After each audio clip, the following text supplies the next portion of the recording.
Oi, pessoal. Essa é mais uma aula da disciplina de Projeto e Análise de Algoritmos. Em particular, essa é a última aula do tópico sobre NP-completude e, portanto, também é a última aula gravada desse curso, tá bom? E na aula de hoje a gente vai observar mais dois problemas NP completos, vai constatar que mais dois problemas são NP completos. O primeiro problema é o Zero One Equation, ou seja, nesse problema, dado uma matriz com todas as entradas binárias, né, 0, 1, a gente gostaria de saber se existe uma valoração de variáveis x tal que o sistema de equações AX igual a 1 tem uma solução. Nota, portanto, que a gente tem a matriz com todas as entradas binárias e a gente tem as variáveis x que só podem receber valorações binárias, né? Só pode receber 0, 1. E daí a gente gostaria de saber se a x igual a 1 possui uma solução. Esse problema é NP completo. Decidir se um sistema de equações dessa forma possui uma valoração binária para as variáveis x de tal forma que ele seja satisfeito é um problema de decisão NP completo. Para mostrar isso, a gente vai fazer uma redução a partir do emparelhamento tridimensional.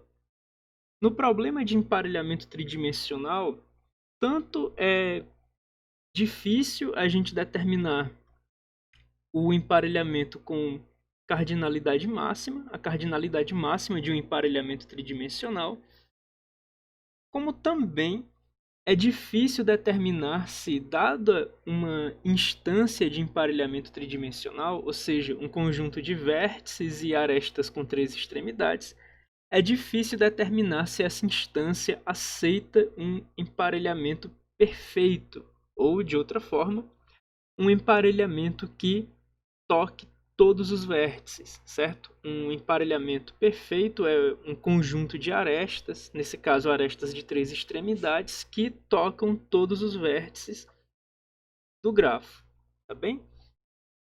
E daí a gente vai fazer uma tradução do emparelhamento tridimensional para o problema de equações 0, 1, ou seja, a gente vai modelar o problema do emparelhamento tridimensional como um sistema de equações 0, 1.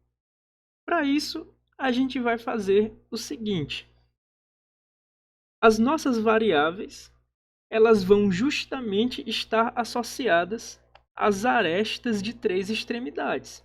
Porque então, a gente vai conseguir decidir, utilizando as variáveis, se a gente está escolhendo ou não uma das arestas, certo? E o nosso objetivo, já que é satisfazer essas equações igual a 1, a gente vai fazer com que cada equação desse sistema de equações esteja associado a um vértice. Daí, do ponto de vista da matriz A gente tem que as colunas de A, que estão associadas às variáveis x, elas vão representar as arestas de três extremidades, e as linhas de A, que estão associadas aos vértices, vão representar justamente quais arestas de três extremidades incidem sobre cada um dos vértices, e a gente gostaria de selecionar arestas de três extremidades de forma que cada um dos vértices seja tocado exatamente uma vez por uma de nossas arestas de três extremidades. Como cada vértice precisa ser tocado exatamente uma vez, a gente sabe que não há vértices sendo tocados duas ou mais vezes, portanto, as arestas que nós estamos selecionando de fato formam um emparelhamento.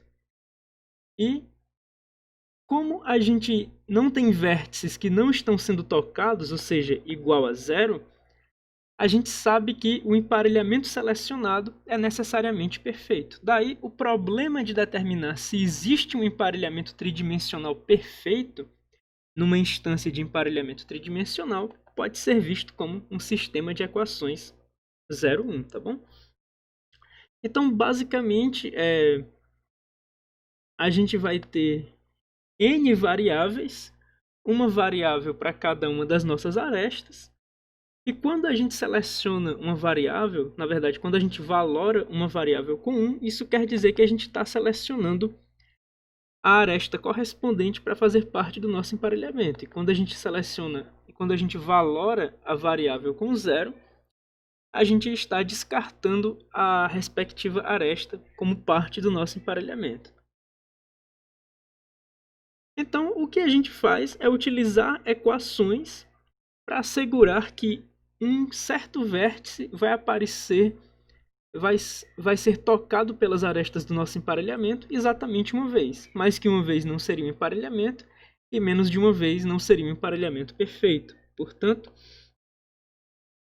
se um certo vértice ele é tocado pelas arestas, ele faz parte das arestas J1, J2 até JK, a gente tem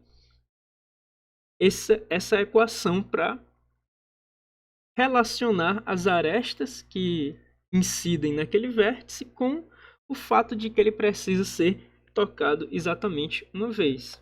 Por exemplo, aqui a gente tem uma instância do problema de emparelhamento tridimensional e como a matriz A dessa instância poderia ser construída de tal forma que cada coluna corresponda a uma das arestas de 3 extremidades e cada uma das linhas corresponda,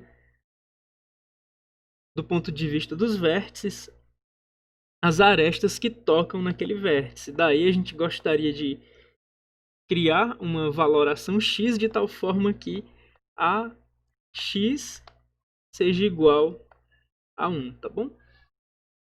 Então é bastante tranquilo a gente observar que cada coluna vai ter exatamente 3 posições não nulas, vai ter exatamente 3 posições valoradas com 1, já que cada aresta toca exatamente 3 vértices, já que elas têm 3 extremidades, e cada linha vai ter uma quantidade de entradas 1 igual à quantidade de arestas que tocam o respectivo vértice.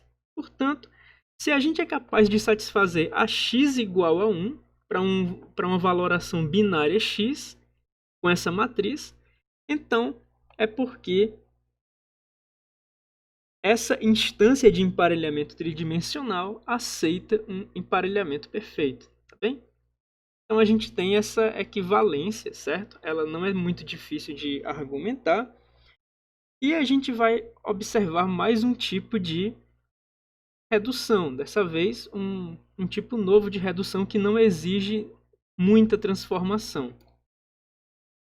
Uma vez que a gente sabe que o problema de equações 0, 1 ele é NP completo, a gente vai provar que o problema de programação linear inteira também é NP completo.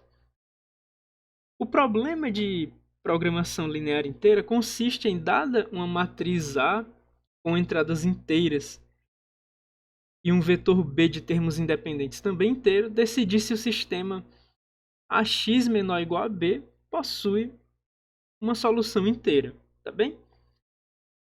Então, praticamente, o problema de equações 0, 1 é um caso particular do problema de programação inteira, mas não tão diretamente como SAT tem como um de seus casos particulares o problema 3SAT. Tanto que, para mostrar, uma vez que você tenha mostrado que 3SAT é NP completo, o que não é um caminho usual, você poderia mostrar que SAT é NP completo utilizando uma redução que fosse apenas uma função identidade. Ou seja, toda instância de 3SAT também é uma instância de SAT, então bastaria utilizar uma identidade para reduzir 3SAT para SAT. No entanto, não é o caminho mais natural provar que 3SAT é NP completo para em seguida mostrar que SAT é NP completo, tá bom? O que a gente vai fazer então, no caso do DISOI para programação linear inteira, é mostrar que Zoe pode ser facilmente transformado num problema de programação linear inteira. Para isso, a gente só precisa observar uma coisa. Enquanto no Zoe a gente tem ax igual a 1, no problema de programação linear inteira a gente tem ax menor ou igual a b.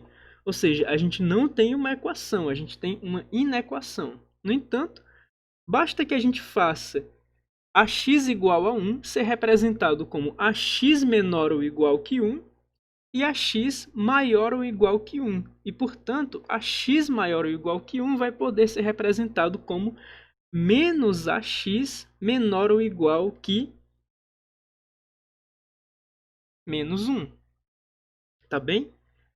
A última coisa que falta é colocar restrições para que as variáveis x assumam valores apenas binários. Então a gente sabe que x precisa ser menor ou igual que 1 e que x precisa ser maior ou igual que 0. Então, nesse caso, a gente vai ter que x sendo maior ou igual a 0, nós vamos ter menos x menor ou igual a 0.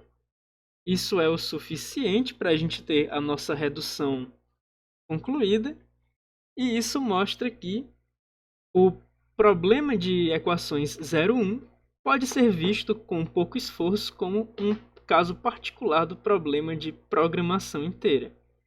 Isso encerra o conteúdo da aula de hoje e não vai haver uma próxima aula nessa disciplina. Isso também encerra o conteúdo do curso. Até uma próxima vez.